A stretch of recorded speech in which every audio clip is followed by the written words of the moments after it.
straight line is represented by general equation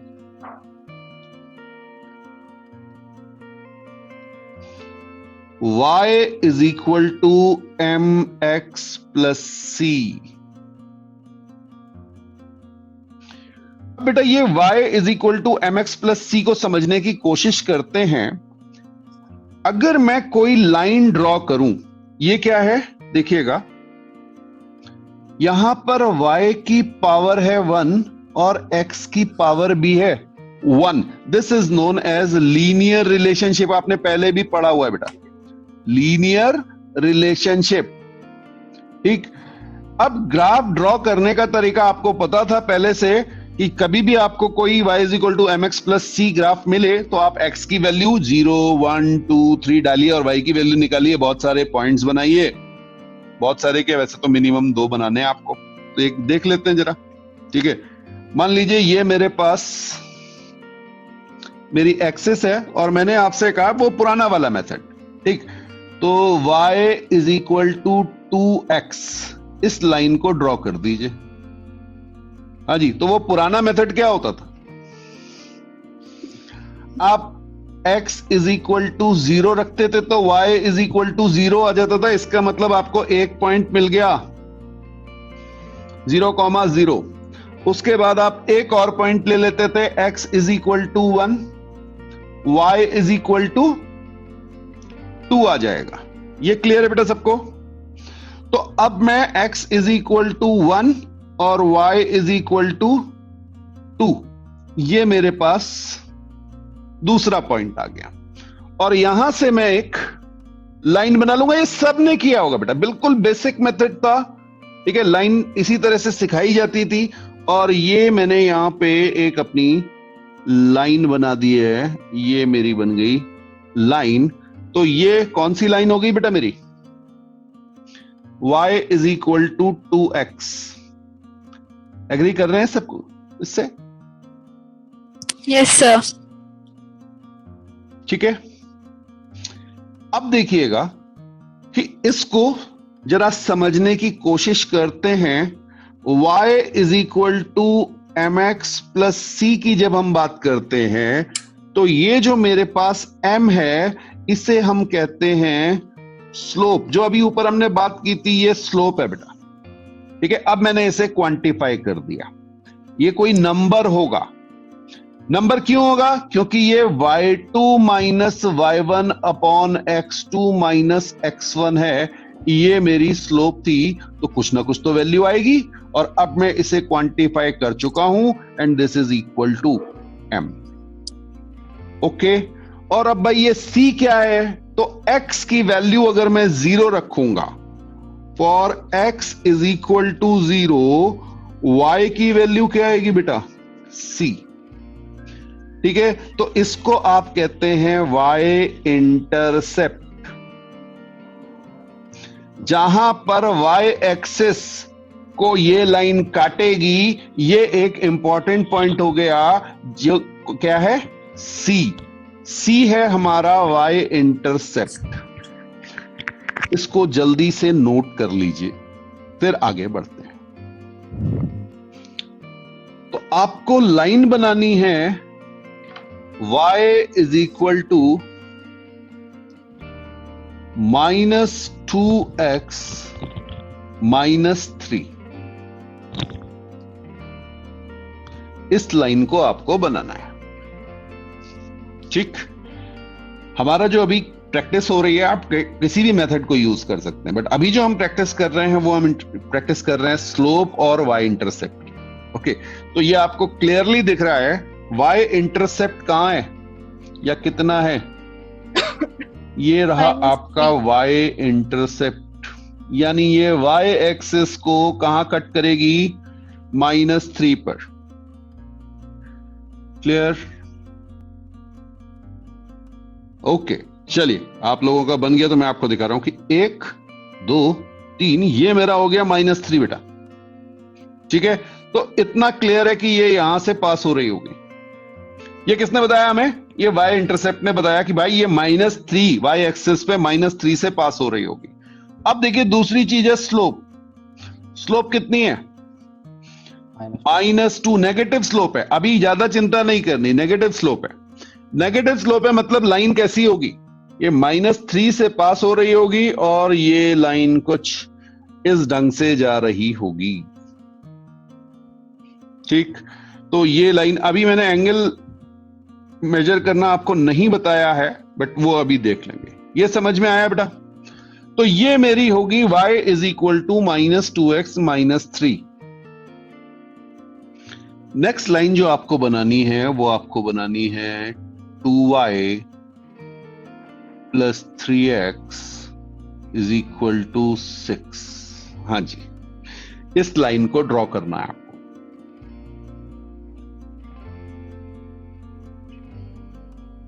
और अब आप इसे देखेंगे तो ये स्टैंडर्ड फॉर्मेट में नहीं है। हमारी लाइन की इक्वेशन क्या थी बेटा?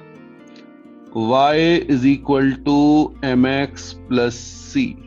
ये हमारी लाइन की इक्वेशन थी।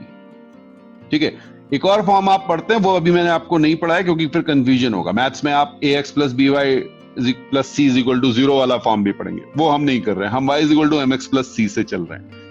जितना हमारा काम है वो इससे क्लियर हो जाएगा। ठीक है, बाकी और अलग फॉर्म जो है वो आप मैथ्स में पढ़ेंगे। तो ये कन्वर्ट करके क्या बनेगा? मेरी इक्वेशन आ जाएगी बेटा y is equal to -3/2x plus 3। क्या ये आ रही है? Yes sir. जिसकी ये इक्वेशन आ गई, यस सर। वो मुझे y लिख के भेज दे।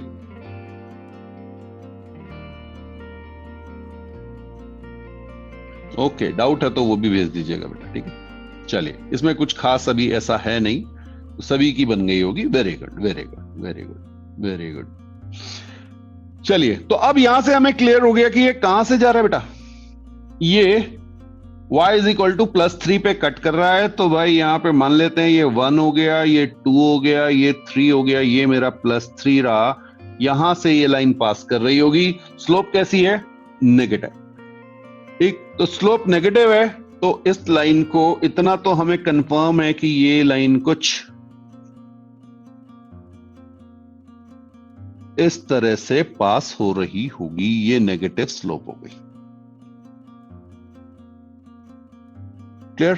तो ये बन गई हमारी लाइन जिसे हमने कहा था 2y plus 3x is equal to 6। ये सबको क्लियर हो गया बेटा? Yes sir.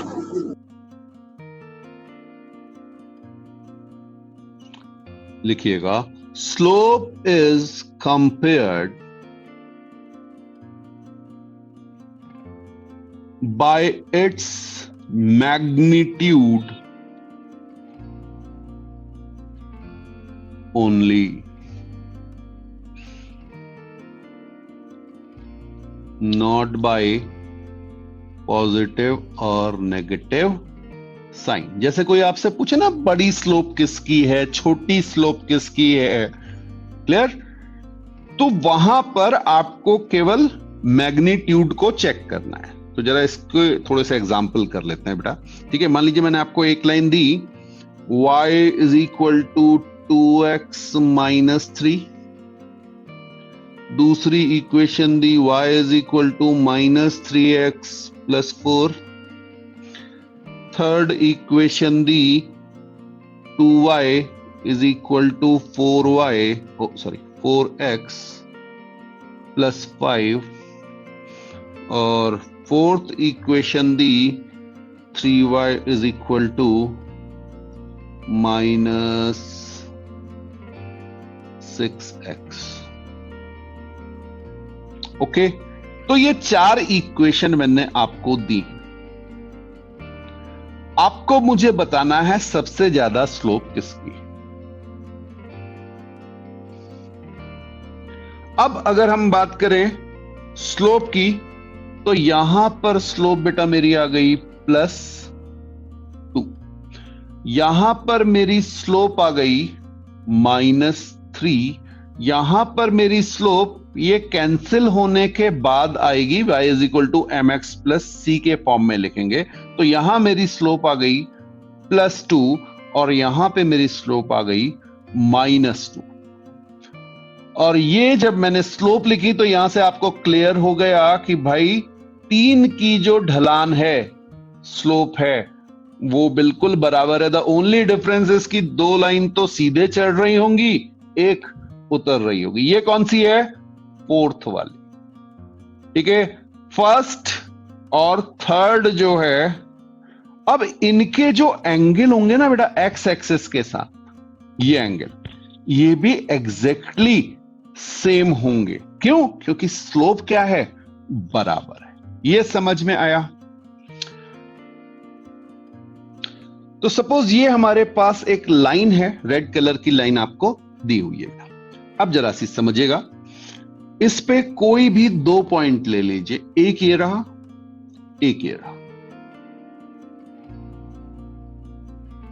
Now this is delta Y and this is delta X. Okay, और हमने स्लोप को कैसे डिफाइन किया था बेटा? स्लोप को डिफाइन किया था delta Y by delta X, sorry Y नहीं, delta Y by delta X. ये क्लियर है? अब अगर आप देखेंगे तो ये एंगल मान लीजिए मेरे पास क्या है? अल्फा। ये अल्फा एंगल किसके साथ बन रहा है बेटा? पॉजिटिव एक्स एक्सिस के साथ। एंगल हमेशा कहां से लेना है? ऐसे, पॉजिटिव एक्स एक्सिस को घुमा के। ये बात हम पहले एंगल में कर चुके हैं बेटा, क्लॉकवाइज चले हम। तो रेड कलर की लाइन अगर हमारी एक्स एक्सिस थी तो वो घूम के यहां पर पहुंच गई है। ये क्लियर हुआ? तो एंगल हमारा बना अल्फा, और आप बता सकते हैं delta Y by delta X किसके बराबर है बेटा? Perpendicular upon base, that is equal to tan alpha. ठीक, तो कोऑर्डिनेट ज्योमेट्री की m, ट्रिग्नोमेट्री की tan अल्फा, और हमारे फिजिक्स या किसी ग्राफ की जब आप बात करेंगे तो उसकी स्लोप, ये तीनों चीजें क्या हो गई बेटा? Exactly same. और ये किसके बराबर हो गई? y2 minus y1 upon x2 minus x1। मैंने आपसे कहा tan alpha is equal to m and that is equal to slope. अब समझिएगा, अगर मैं आपसे कह रहा हूं m जो है मेरा वो +1 है, m जो मेरा है वो +1 है, स्लोप +1 है। ठीक, तो मेरा tan अल्फा किसके बराबर हो जाएगा बेटा? +1 के। तो यहां से जितना आपको अभी पता है उसके हिसाब से अल्फा की वैल्यू क्या आ जाएगी? जल्दी बता दो। 45। tan अल्फा +1 आ रहा है, तो अल्फा की वैल्यू क्या आएगी? जल्दी लिखो। 45।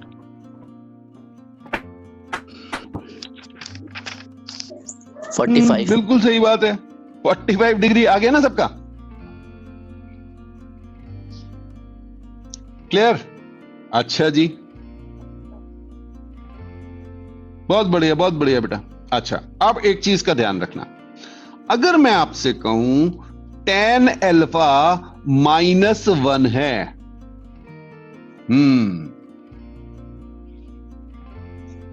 m स्लोप जो है वो -1 है। अभी किसी ने सेकंड क्वेश्चन पूछा था बेटा, वो आपका क्लैरिटी हो जाएगी अभी। हाँ, m इज इक्वल टू -1। ये tan अल्फा -1 कब आता था बेटा? अब हम पढ़ चुके हैं लास्ट क्लास में। हाँ जी, या तो सेकंड क्वाड्रेंट में आएगा या फोर्थ क्वाड्रेंट में आएगा। ठीक है, तो अल्फा की वैल्यू आप लिख सकते हैं या तो 135 डिग्री होगी या अल्फा की वैल्यू -45 डिग्री होगी। इसको समझना बहुत ध्यान से बेटा। ठीक है, मैं आपको बना के भी लाइन दिखा देता हूं। ये मैंने, एक मिनट,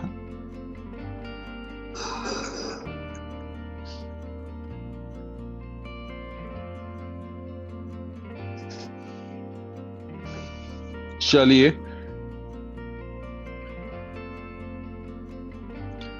मैं 45 डिग्री के एंगल पे एक लाइन बना रहा हूं। मैं वाई इंटरसेप्ट पे इंटरेस्टेड नहीं हूं इस समय, ठीक है। ओके, ये रही मेरी लाइन बेटा।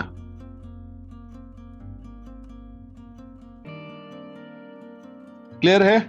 अब अगर आप देखेंगे पॉजिटिव एक्स एक्सिस के साथ, या तो आप कहेंगे इस लाइन का एंगल कितना है, 135 डिग्री। आप में से कोई ये भी कह सकता है नहीं सर हम क्लॉकवाइज क्यों घुमाएं, हम इस लाइन को ऐसे घुमा देते हैं। तो ये कितना हो गया, -45 डिग्री। पॉजिटिव एक्स एक्सिस के साथ इस लाइन ने, हम कह सकते हैं 135 डिग्री का एंगल बनाया, या -145 का। ये कितनों को समझ में आया? और दोनों ही केसेस में अगर आप स्लोप निकालेंगे tan -45, तो ये आपकी क्या आ जाएगी, -1। ठीक है जी। तो इसलिए मैंने आपसे कहा, अब जरा सी ऊपर आ रहे हैं बेटा, यहां पे बेटा, ठीक है। तो अल्फा, अगर मैं केवल मैग्नीट्यूड की बात करूं, बिल्कुल -45 है यहां पे, बट एंगल अगर आप देखेंगे तो एंगल प्लस और माइनस क्या था, एंगल प्लस और माइनस क्या था, उसके रोटेशन का डायरेक्शन, कि वो क्लॉकवाइज रोटेट हुआ या एंटी क्लॉकवाइज, वो एंगल तो बराबर ही रहा ना 45 डिग्री का। तो अभी थोड़ी देर पहले कोई ऊपर पूछ रहा था कि सर वो अगर स्लोप बराबर होगी, पॉजिटिव हो चाहे नेगेटिव हो, अब समझिएगा, अगर पॉजिटिव स्लोप होगी तो वो ऐसे चले जाएगी किस एंगल के साथ, 45 डिग्री। अगर नेगेटिव स्लोप होगी तो वो क्लॉकवाइज डायरेक्शन में हो।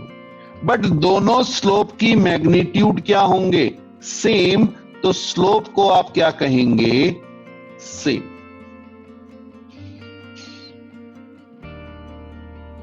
ये समझ में आया? मैं आपसे कह रहा हूं एक स्लोप m1 है, ये +2 है। आप एक जनरल आइडिया मुझे दे सकते हैं ये एंगल कितना होगा? चलिए और इजी कर देता हूं, 45 से ज्यादा होगा या 45 से कम होगा?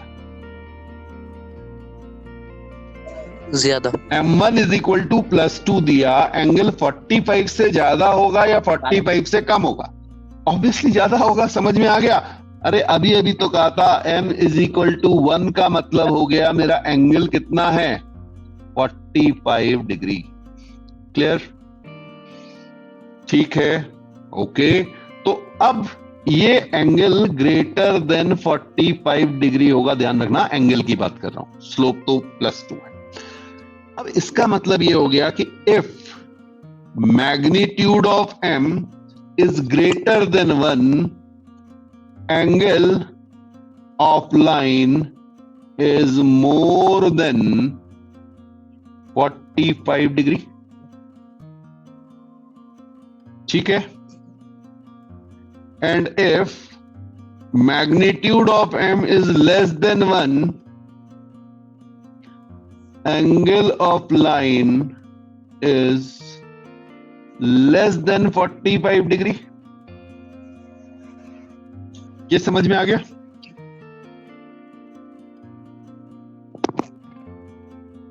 या कोई डाउट है?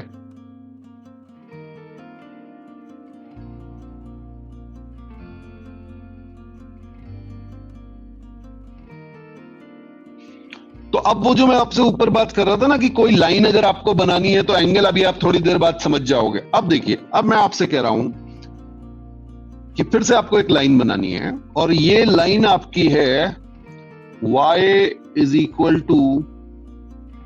3x - 1। फिर हाँ, y = 3x - 1 ये लाइन आपको बनानी है।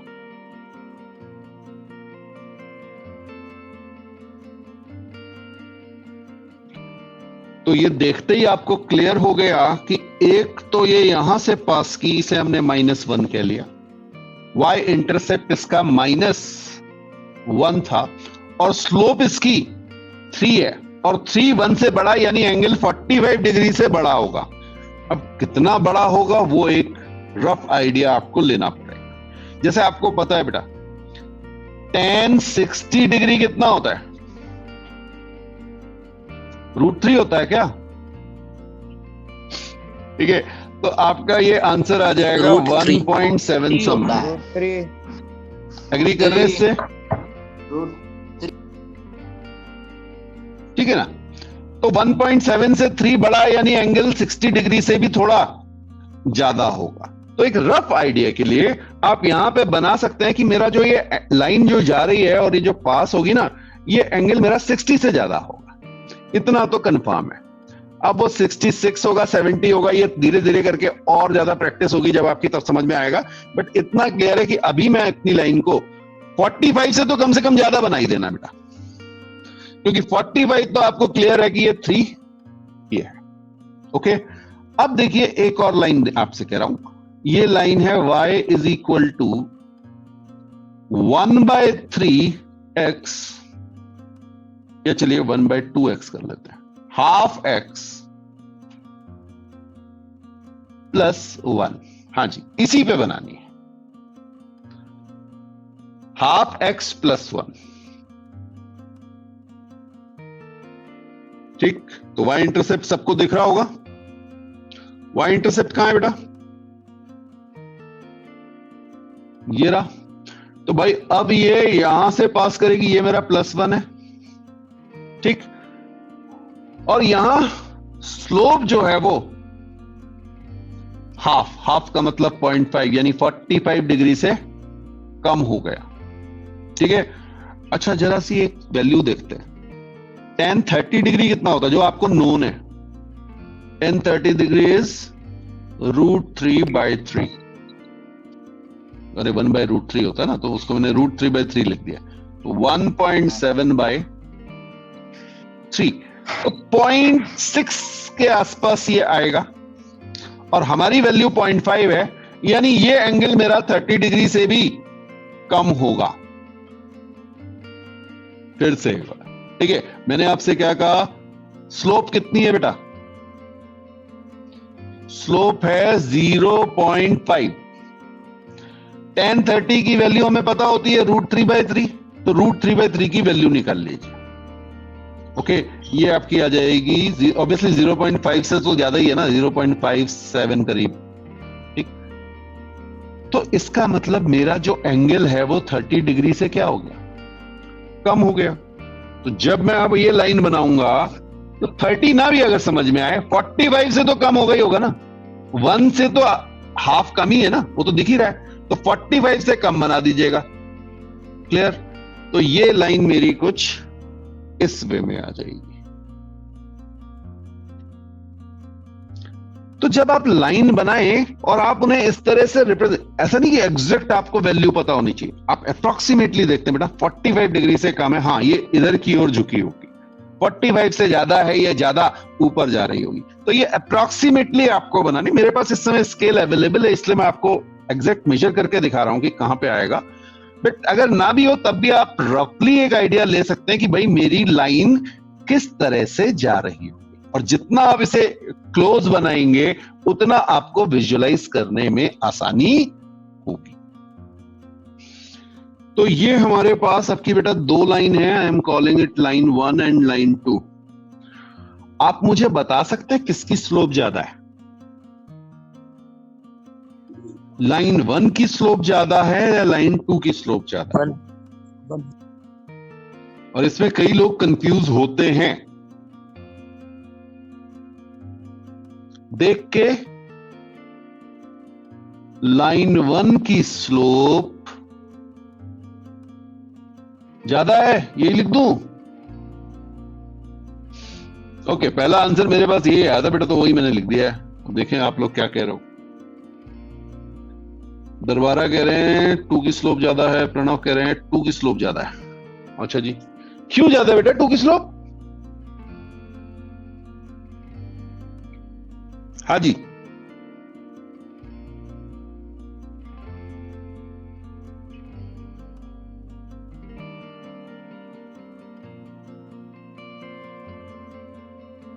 प्रणव कह रहे हैं मैग्नीट्यूड।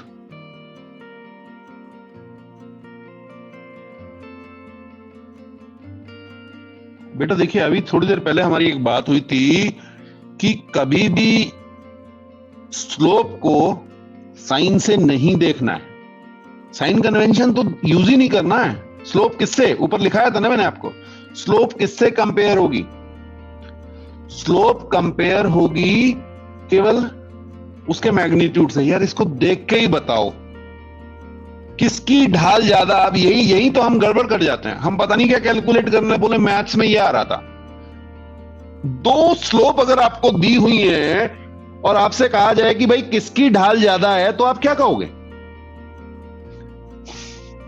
अरे भाई जिसमें डर ज्यादा लगे, स्लाइड्स में गए होंगे ना, स्लोप होती है उनमें, तो जिसमें डर ज्यादा लगे उसकी स्लोप ज्यादा हो गई। तो वहां दिमाग नहीं लगाना कि सर ये नेगेटिव वाली थी इसलिए 2 वाली ज्यादा। ना भाई, स्लोप 1 की ही ज्यादा है। बिल्कुल कॉमन सेंस वाली चीज है, याद रहेगा। बहुत जगह यूज में आएगा, आगे बता रहा हूं। अभी काइनेमेटिक शुरू होगी तो शुरुआत में ही आ जाएगा। तो slope of line 1 is more than slope of line 2। Common sense से दिख ही रहा था बेटा, बिल्कुल। तो आज के बाद याद रखना, जिस ढाल पे डर ज्यादा लगे उसकी स्लोप ज्यादा होती है। यह समझ में आ गया? अच्छा जी, अब देखिए एक स्लोप लास्ट में और बात कर लेते हैं। और ये मेरे पास जो स्लोप है या जो मेरी लाइन है, वो ये लाइन है बेटा।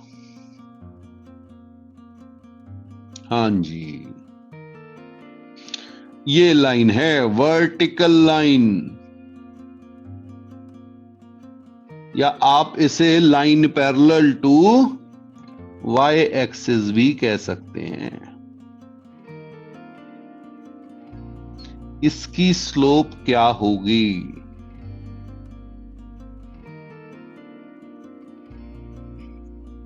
तेरी जीरो। क्या कर रहे हो भाई? जीरो स्लोप किसकी थी? इसमें ढाली नहीं है कह रहे हो तुम? कॉमन सेंस की बात करो भाई। इसमें कह रहे हो तुम ढाल है ही नहीं। हाँ सोचो सोचो, ये आया आंसर सही बेटा। स्लोप इनफाइनाइट हो गई। डिफाइंड ही नहीं है ना स्लोप। आपके एक्स में कोई चेंज आया ही नहीं और वाई चेंज कर गया। ठीक है, हाँ जी बिल्कुल 1090, तो अनडिफाइंड नहीं। अब यहां पर जो टर्म यूज होगा that is infinite. Slope is 1090 degree, that is infinite, something upon zero. तो जितनी बात हमने की उससे हमें यह समझ में आया कि for slope minimum 2 points are required or angle of line is required। तो कभी भी हमें स्लोप हो तो या तो हमें 2 पॉइंट मिल जाएं जिससे हम स्लोप को कैसे कैलकुलेट कर लें, y2 minus y1 upon x2 minus x1, या क्या मिल जाए, एंगल मिल जाए तो हम कर लें tan अल्फा या tan थीटा, जो भी आप कहना चाहें, where alpha is angle with x positive x axis. ठीक है, और या फिर हमें लाइन की इक्वेशन पता हो, लाइन की इक्वेशन पता हो तो उससे जो है हमारे पास जो m होगा वो हमें मिल जाएगा। ठीक, तो इंपॉर्टेंट पॉइंट जो है, अगर हमें ग्राफ है तो उसके 2 पॉइंट आप ले लीजिए और वहां से y2 minus y1 upon x2। ऐसा आपने पहले बहुत किया हुआ है बेटा। वो बात अलग है कि अब हम उसको डिफाइन कर रहे हैं, अब उसे लैंग्वेज के टर्म्स में लिख रहे हैं, इसलिए ये आ रहा है। तो आपका होमवर्क, इसको मैं नेक्स्ट लेक्चर में डिस्कस करूंगा कि दुनिया में सारी की सारी जो लाइनें हैं वो स्ट्रेट तो होंगी नहीं, कर्व्ड लाइन भी तो होती है, ठीक है ना। तो भाई ये मेरे पास एक लाइन है, अब मैं स्लोप कैसे निकालूंगा? ठीक है, स्ट्रेट लाइन का तो बता दिया आपको कि 2 पॉइंट ले लेना। अब इसमें स्लोप कैसे निकलेगी ये पॉइंट आया, और हाँ जी बिल्कुल, क्लास 9th में हमने इसे किया था। ठीक है, आपने कहा टेंजेंट से, बिल्कुल अच्छी बात है, मैंने आपकी बात मानी और देखिए मैंने टेंजेंट बनाई। बिल्कुल आप जो कहेंगे मैं वही बात करूंगा बेटा, मैं कुछ और चेंज करूंगा ही नहीं। ठीक है, ये लीजिए, बिल्कुल सही बात है, ये मैंने टेंजेंट बना दी आपके लिए, बिल्कुल अच्छी बात है बेटा। अब ये टेंजेंट आपको पता है ये एक पॉइंट पर टच करती है, हाँ या ना? टेंजेंट तो किसी कर्व को एक पॉइंट पर टच करती है। अब आपने कहा कि सर हमने टेंजेंट बनाई, बिल्कुल सही कहा, बिल्कुल कोई गलती नहीं है, मैं सिर्फ डिस्कशन चाह रहा हूं बेटा यहाँ पे। ठीक है, तो ये मेरी लाइन आई, अरे भाई सीधे हो जाए स्केल, ओके, ये मैंने बना दी अपनी एक्स एक्सिस, ये मेरी एक्स एक्सिस हो गई। तो यहां पर जो ये एंगल बना अल्फा, आपने मुझसे कहा सर स्लोप, ऐसा मैसेजेस मेरे पास आ रहे हैं, टेंजेंट का जो एंगल होगा उसका tan ले लेंगे, बिल्कुल सही बात है, आपने बिल्कुल अच्छी बात कही। अब जरा सी चीजें सोचो, क्या ये कॉन्ट्राडिक्ट नहीं कर रही दो चीजें? बहुत ध्यान से समझना इस चीज को, ठीक है, नेक्स्ट क्लास में यही डिस्कशन होना है बेटा। आपने ऊपर लिखा है कितने पॉइंट चाहिए कम से कम?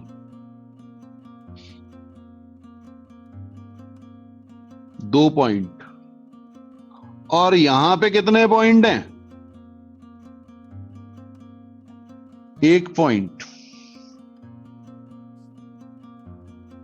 हाँ जी, टेंजेंट बना के तो ठीक है, लेकिन मैं आपसे कह रहा हूं कि कम से कम 2 पॉइंट चाहिए, और टेंजेंट में तो 1 ही पॉइंट है।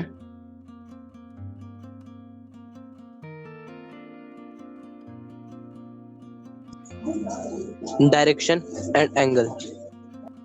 चलिए, तो ये नेक्स्ट क्लास में डिस्कस करेंगे, ठीक है, इसको समझने की कोशिश करेंगे कि भाई क्या ये कॉन्ट्राडिक्ट कर रहा है या हमें कुछ और करने की जरूरत है।